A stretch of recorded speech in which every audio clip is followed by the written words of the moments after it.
we're the 4th grade teachers at Jefferson Elementary. I'm Mrs. Keys. I'm Mrs. George. I'm Mrs. Conyon, and this is Chapter 6 of Humphrey. Chapter 6, Moonlight Madness. I waited until the school was completely quiet. No students, no teachers, no Mr. Morales. Then I got busy because I had a lot of work to do. Big work for a small hamster. First, I took the Moonlighters Club clipping out of my notebook. Holding it in my mouth, I opened the lock that doesn't lock and scurried across the table. Getting down off that table was still a problem. I grabbed hold of the leg and slid down, as I've done before. It makes me feel a little queasy in my tummy, but it would be worthwhile if I could get Aldo a girlfriend. I hurried over to the big machine, which was very, very high off the ground. It seemed impossible for me to get up there, but I had it all planned out in my mind. Crawl up the wastebasket. Oh, I didn't know it would sway like that. Leap over to the seat of Mrs. Brisbane's chair. Whoa, slippery. Crawl up the rungs to the chalkboard tray behind it. Along the chalkboard tray to the bookcase. Then the hardest part, the dive from the bookcase to the overhead projector cart. If you ever try it yourself, don't look down. I was practically home free, but I still had to get up to the lit part. Still holding the newspaper clipping in my mouth, I grabbed onto a big screw sticking out of the side and pulled myself up. Then I reached up as high as I could and just barely managed to touch the top. Good thing I've got big muscles, because I was able to P-U-L-L, pull myself up. I was there. It was like climbing Mount McKinley, the tallest mountain peak in the United States. Just ask Mrs. Brisbane.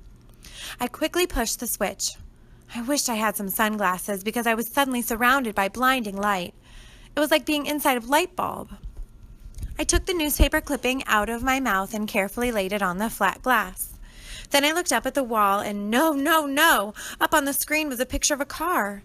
And behind it, there was jumbled up backward writing. I realized I must have laid the clipping on the glass upside down. I quickly turned it over and there it was. All the information about the Moonlighters Club right there on the wall with the outline of the car behind it. Aldo would be coming soon, so I hurried back to the cage. It was faster getting back because it was mostly downhill until the very end, when I had to swing my way up the cord to the blinds and back to the table. I was panting pretty hard by the time I closed my cage door behind me. I didn't even have time to catch my breath before Aldo swung the door open. "Whoa! Who left that on?" he exclaimed as he entered. "That thing could overheat." He hurried over to the overhead projector. "Look at the wall! Look at the wall!" I squeaked, but the words only sounded like hamster peeps. Aldo didn't waste a second. He flicked the machine off. All that work for nothing. But then a funny thing happened. Aldo turned the machine back on and looked at the wall. "What's this?" he muttered. "Why did Mrs. Brisbane have this up here? Hey, nice car." He squinted up at the screen. "Look, Humphrey, the Moonlighters Club, for people who work at night like me." And me, I thought. I was still quite exhausted from all that effort. Aldo stared at the big ad on the wall for a while. Then he turned off the projector and went to work and never mentioned it again. Yes, I was annoyed.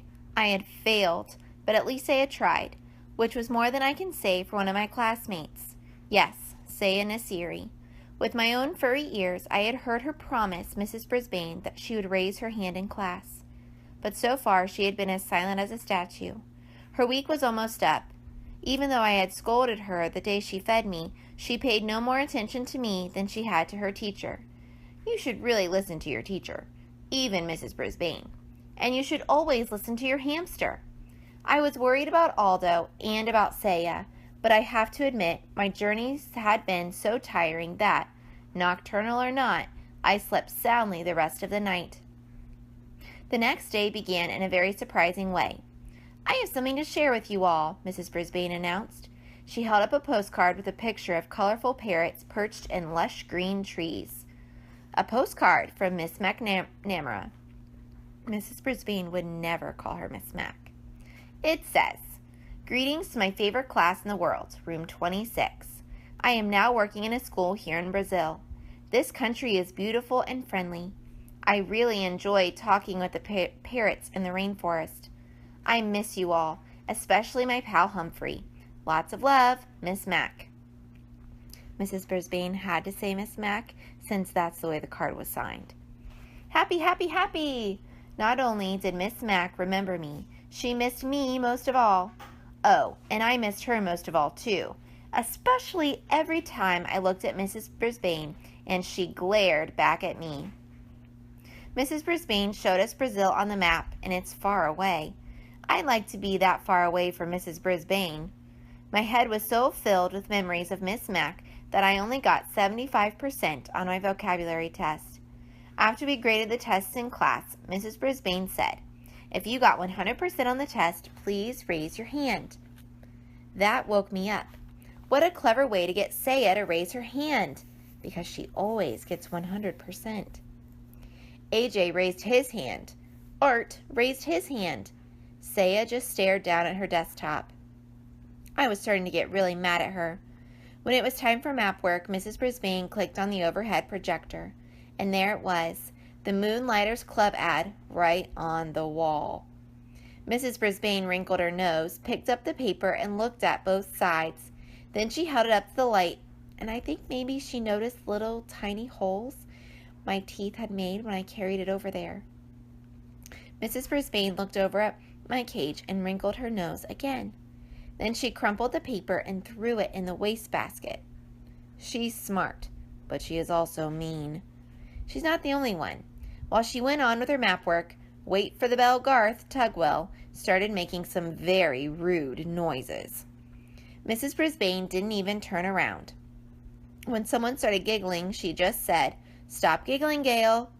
So Garth's rude noises got louder and even ruder, and a lot of other kids giggled along with Gail. Suddenly, the teacher spun around to face them. "Very well. The whole class will stay in during recess for extra vocabulary words," she announced. Everybody groaned. "It's Garth's fault," said Heidi. "Raise your hand," Mrs. Brisbane snapped back. "You will all stay in during recess, unless the person making those noises wants to step forward and admit it." Nobody said a word, but everybody glared at Garth, including me. "Okay, I did it," he said. "Raise your hand," Heidi whispered loudly. "Very well, Garth. You, Heidi, and Gail will stay in during recess," the teacher said firmly. Heidi and Gail protested until the bell rang, but all three of them stayed in during recess. Instead of making them do extra vocabulary words, though, Mrs. Brisbane let them rest their heads on their desks, after she lectured them about their behavior, of course. All this commotion had made me a little hungry, and for some reason I hadn't been fed yet, so I decided to squeak up for myself. Mrs. Brisbane turned and pointed at me angrily. "I don't need any trouble out of you either," she said. Heidi raised her hand. "I don't think he's been fed today," she said. Mrs. Brisbane told Garth to feed me. Then she dismissed the girls and told them to go outside and play for the rest of recess. So she wasn't completely mean to them anyway. She even trusted Garth to be alone in the room while she took some papers down to the office. I'd always liked Wait for the Bell Garth, so I was surprised when he started grumbling at me as he filled the water bottle and put some fresh mealworms in my cage. "One of these days you'll get in trouble too," he said. "I'll see to that." "Huh?" I squeaked. "Everybody hates me. Everybody loves you. You're just a rat in disguise." The words hurt me a lot. Why would Garth say that? I mean, sure, almost everybody does love me, but I don't make rude noises and get other people in trouble.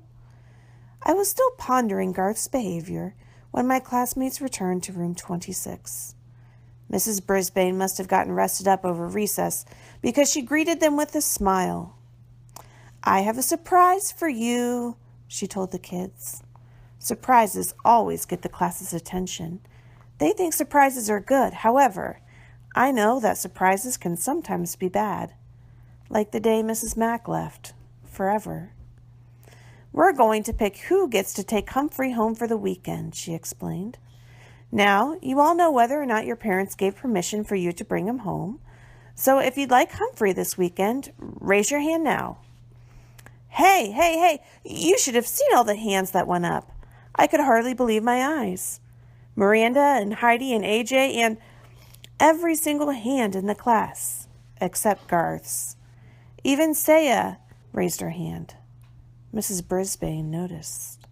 Saya, do you think it would be all right with your parents? She asked. Saya nodded her head. I can't hear you, said Mrs. Brisbane. Yes, ma'am, said Saya. It was strange to hear her voice in the classroom. Mrs. Brisbane gave her a note to bring back from her family on Friday. I napped the rest of the afternoon, but whenever I woke up and glanced over at Saya's desk, I saw her doing something I'd never seen before, smiling. Tip 6.